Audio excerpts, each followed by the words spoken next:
Maar weer kunt slui in Alba. Ha jeket ze 8 duine ik wel galig een Jew. Ach nur ha teikigus araget van realtus a dos suis. Ha karst gewel na duine kiesje a feine catechus en realtus. Als a hiert bliene a galov, gun ik zien de haar van Jerunie ik wel galig a dos shies. Ach ha araget van realtus agus van roin privatach torst bara corum is on a gansige galig. Ha mis sjogu in naren so konig wie origiche kleines lachi Macaulay. A feine mach wa ha essen a farachten gan bekor barach da jenev. Nes had ik prien draastig wel het al jaren schieuser een tijdje had de torst te gulden mekalig. Dus a kutje een project in agus route naun Scotland had tjekes galig. Je jipling een bliende.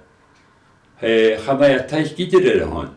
Had de torst tijdje de Porsche Kali kutje. Je Porsche Kali had er spik en tijdje de klasje naken je show. Hoshik araget son galig von a Torian an a nukia jig nuget zu keher, no huki a taberstus de so marostig.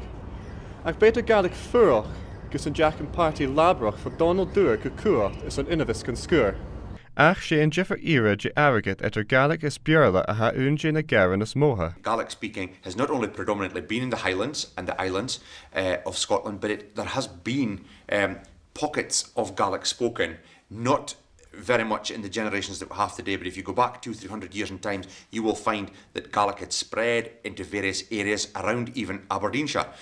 It all died out a long time ago, and I think to be pushing it today in areas where the language is not understood, it is not even thought about as a language in areas like Aberdeenshire, I think is fundamentally wrong, and I think is getting a certain amount of people's back up to a degree, because what you've got here today and what has been used in areas like Aberdeenshire and in other areas around the country where there are strong dialects. But if you take Aberdeenshire, we have a wonderful dialect here called the Doric. Hur a program shaw Freedom of Information Act request on realtus na Halapa, agus hur sin amach govel an realtus that tosh cor is fiket sa shaft mila not gu galig gach bliana, agus govel lei as a ye a dolgu BBC Alapa. Havor ach njoni shaft as a kirjan budget na Halapa a dolgu point ga as a hier just slow na Halapa. Roundsakig a ha a yen of le imish na geltach is nan yellen a gra govel galig a torst etter ochit mila not gu kiet sa fiket mila not gan economy na Halapa gach bliana.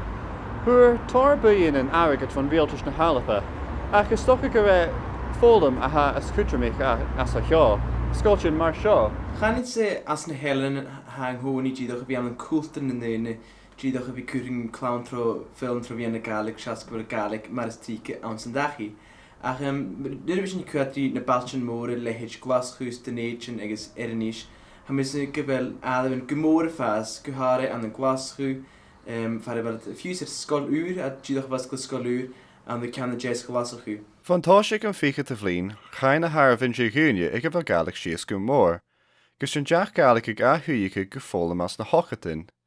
Agus léon na Harvin de luch laversrí gáil síos go dábhéil a hún, nuair a gaibhíh na bólachan sin agad fan rialtas is bh fólam trofíon na galig mi dhearag hall.